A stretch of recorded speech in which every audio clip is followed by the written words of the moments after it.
Recently supreme Court అనేది ఒక judgement pass చేసింది to reallocate stray dogs in Delhi.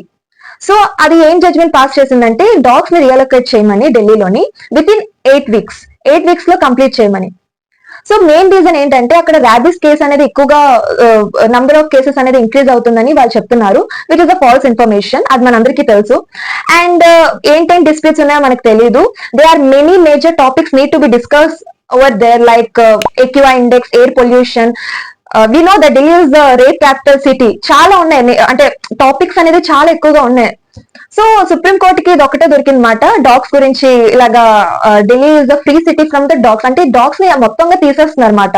And they said that వాళ్ళు ఒక షెల్టర్ కూడా కడతారు, ఉంటది, ఆ డాగ్స్ ని అక్కడ పెట్టచ్చు మీరు అని చెప్పారు. కానీ ఇప్పుడు చూసుకుంటే డేటాలో ఒక్క షెల్టర్ కూడా అక్కడ కట్టేసి లేదు.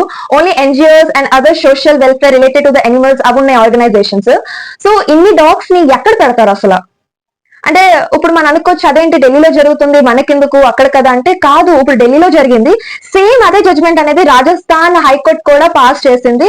అక్కడ కూడా డాగ్స్ ని రిమూవ్ చేయాలని ఒక జడ్జ్మెంట్ అనేది జరిగింది. సో ఇలా చూసుకుంటూ పోతే రాజస్థాన్, దాని తర్వాత మన అంటే ఇప్పుడు మెగా సిటీస్, మెట్రోపాలిటన్ సిటీస్ ఇవన్నీ ఉన్నాయి కదా, ఇక్కడ కూడా ఇంప్లిమెంట్ చేసేస్తారు. కొద్ది రోజుల తర్వాత ఇది కూడా పెట్టేస్తారు, India must be free from the animals. అంటే డాగ్స్, క్యాట్స్, స్ట్రే అనిమల్స్ ఏదో ఒకటి జబ్బు వస్తుంది, మొత్తం ఇండియా మొత్తం అట్లా రిమూవ్ చేస్తుందా అని ఏదో ఒకటి ఇన్ఫర్మేషన్ పాస్ చేసేస్తారు. మనం ఈ టైంలో సైలెంట్ ఉంటే కరెక్ట్ కాదు. యాక్చువల్ గా యాజ్ పర్ ఏబిసి అంటే animal birth control rules in 2023 guide lines ఏం చెప్పిందంటే, డాగ్స్ ని, స్ట్రే డాగ్స్, క్యాట్స్ ని స్టెరిలైజ్ చేసి, స్టెరిలైజేషన్ అంటే ఏంటంటే వాటి పాపులేషన్ బ్యాలెన్స్ చేయడానికి కోసం స్టెరిలైజేషన్ అనేది ఒకటి అవుతుంది. మళ్ళీ యాంటీ ఫ్రీ ర్యాబిస్ వ్యాక్సినేషన్ కూడా కండక్ట్ చేయమని చెప్పారు. కానీ ఇందులో ఏంటంటే ఏ డాగ్ ని కూడా రీఅలోకేట్ చేయకూడదు. అంటే ABC rules relocating and killing of dogs is prohibited. అంటే మీరు ఆ డాగ్స్ ని స్టెరిలైజ్ చేసేసి మళ్ళీ వ్యాక్సినేట్ చేసేసి మళ్ళీ ఏ స్టేట్ లో అయితే తీసుకొని వచ్చారో మళ్ళీ అదే స్టేట్ లో వదిలేయాలి. సో కిల్లింగ్ గానీ లేకపోతే వాటిని వేరే తెచ్చారు ఒక లొకేషన్ ఇంకా దాన్ని ఇంకెక్కడో వదిలేస్తున్నారంటే అలా జరగకూడదు. సో ఈ ఏబిసి దేని కింద వస్తుంది అంటే ministry of fishery, animal husbandry and daring కింద వస్తుంది అన్నమాట. సో దీన్ని ఎవరు ఇంప్లిమెంట్ చేస్తారంటే local bodies, Panchayat and municipal corporation, వీళ్ళు అండర్ కింద వస్తుంది అన్నమాట ఈ ఏబిసి అనేది. సో ఈ లోకల్ బాడీస్ ఏం చేస్తారంటే they will collaborate with the NGOs and other welfare organisation just like PETA India మీకు తెలిసే ఉంటుంది. ఏబిసి అనేది full throughout the India మొత్తం ఇంప్లిమెంటెడ్ అనమాట. అన్ని స్టేట్స్ లో ఇది ఇంప్లిమెంటెడ్. అంటే ఇది ఫండింగ్ అనేది యూనియన్ బడ్జెట్ ద్వారా వస్తుంది. బోత్ ఇది సెంట్రల్లీ స్పాన్సర్డ్ స్కీమ్ కింద వస్తుంది. ఇప్పుడు ఢిల్లీ విషయం కి వద్దాం. సో ఢిల్లీలో త్రూ అవుట్ ద బడ్జెట్ చూసుకుంటే యూనియన్ బడ్జెట్ ఎంత అలోకేట్ అయిందంటే 17,000 crores. అందులో 0.64% మాత్రమే only goes through the animal welfare. అంటే అనిమల్స్ రిలేటెడ్ ఏదైనా డిసీజెస్ కంట్రోల్ అయినా కావచ్చు, లేకపోతే ఇది ఈ ఏబిసి కింద, లేకపోతే ఈ కింద వస్తుంది అన్నమాట. మొత్తం 6.04 అంటే ఇట్స్ అప్రాక్సిమేట్లీ 104 crores. 104 crores అనేది ఓన్లీ ఫర్ అనిమల్ వెల్ఫేర్ కి వెళ్తుంది అన్నమాట. ఇంకో షాకింగ్ విషయం ఏంటో తెలుసా, లోక్ సభలో ఆల్రెడీ ఈ మ్యాటర్ డిస్కస్ అయింది, అది ముందు ఒక 4 years బ్యాక్. అదేంటంటే central budget shows zero allocation. Lok Sabha data చూపిస్తుంది ఏంటంటే central government zero rupees funding చేసిందన్నమాట ఈ ఏబిసి ప్రోగ్రామ్ కింద. అంటే ఫ్రమ్ 2021 to 2025 జీరో అలోకేషన్ చెప్పాలంటే, which is a disaster. So government system అనేది సరిగ్గా పనిచేయలేనప్పుడు then why we are reallocating the animals? మీ అందరికీ డౌట్ రావచ్చు, గవర్నమెంట్ అనేది ఇంత బడ్జెట్ రిలీజ్ చేస్తుంది, ఈ డబ్బులన్నీ ఎక్కడికి వెళ్ళిపోతున్నాయి అనేది.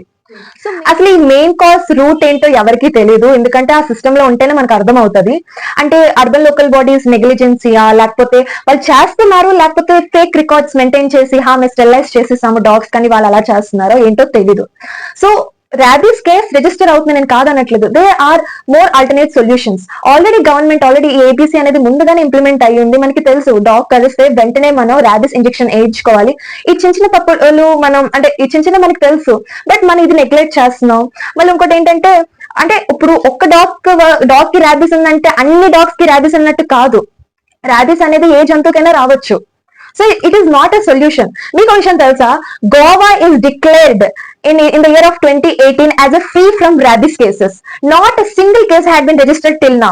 ఇప్పటి వరకు 2018 ఇప్పటి వరకు చూసుకుంటే ఒక్క కేసు కూడా రాలేదు. ఎందుకంటే అక్కడ బ్యూరోక్రసీ అనేది ట్రాన్స్పరెంట్ గా ఇంకా పర్ఫెక్ట్ ఫంక్షనింగ్ అనేది జరుగుతుంది అక్కడ. సో ఇంకా వరల్డ్ హెల్త్ ఆర్గనైజేషన్ కూడా రికగ్నైజ్ చేసింది గోవాకి as a best free rabies state అని. So why not India? So correct గా సిస్టమ్ అనేది కరెక్ట్ గా ఉంటే India throughout the India కూడా ఈ ప్రాబ్లం ఉండదు, ఇంకా ఎక్కడ కూడా రేబిస్ కేస్ అనేది అంటే నోటెడ్ డౌన్ అవదు. We're having the solutions but we're not doing, అంటే ఫంక్షనింగ్ అనేది ఎక్కడో సంథింగ్ లాగింగ్ అనేది జరుగుతుంది ప్రతి ఒక్క స్టేట్ దగ్గర కూడా. So please let us keep our hands together and rise against this violence. అది ఎక్కడో ఢిల్లీలో జరుగుతుంది, మనకు అవసరమా? కాదు, we have to do this. ఎందుకంటే తప్ప సిస్టమ్ లో జరిగింది. ఆ సిస్టమ్ అనేది కరెక్ట్ గా ఉండుంటే మనకి ఇంత పెద్ద ప్రాబ్లం వచ్చేదే కాదు. మళ్ళీ ఇంకోటి ఏంటంటే కర్ణాటకలోని MLA, member of legislative council ఒక వ్యక్తి, అతను 2800 డాగ్స్ ని చంపేశారు. ఇంకా అతనే ఫ్రీగా మాట్లాడుతున్నారు, నేను చంపాను, నేను ఆ డాగ్స్ ని బ్యూరిట్ చేస్తాను కోకోనట్ ట్రీస్ దగ్గర అని అతను స్టేట్మెంట్ చెప్పారు. నిజం చెప్పాలంటే అతను అగెనెస్ట్ గా పిటిషన్ కేసెస్ కూడా ఫైల్ చేయాలి. సుప్రీం లో ఎక్కడికి వెళ్ళిపోయింది? అంటే తను ఏ పడితే చెప్పేస్తారు. We're choosing him, he's the member of legislative council. అంటే లైక్ అంటే 2800 తను అంటున్నాడు ఏంటంటే పిల్లల యొక్క భవిష్యత్తు కోసం, ర్యాబిస్ రాకపోవడం కోసం ఇలా చేశాను. అరే చంపితే నీకేమొస్తుంది? ఇన్స్టెడ్ ఆఫ్ దట్ నువ్వు అంటే ఫంక్షన్ అనేది సరిగ్గా జరిగిందా లేదో ఒక్కసారి చూస్తుంటే ఈ పార్టీకి మనకి ఇంత పెద్ద ప్రాబ్లం వచ్చేదే కాదు. There are many problems need to be discussed in the supreme court. Plastic ఎంత ఎక్కువ అయిపోతుంది, ప్లాస్టిక్ పొల్యూషన్ మనం ఎలా స్టాప్ చేయాలి, ఇది ఎవరు మాట్లాడరు. మన బాడీలో వెళ్ళిపోతుంది, చిన్న చిన్న పిల్లల్లో వెళ్ళిపోతుంది. It leads to cancer and many more diseases. We're not speaking about that. We're not speaking about the rape cases. We're not speaking about the pollution levels. But we're speaking about the animals.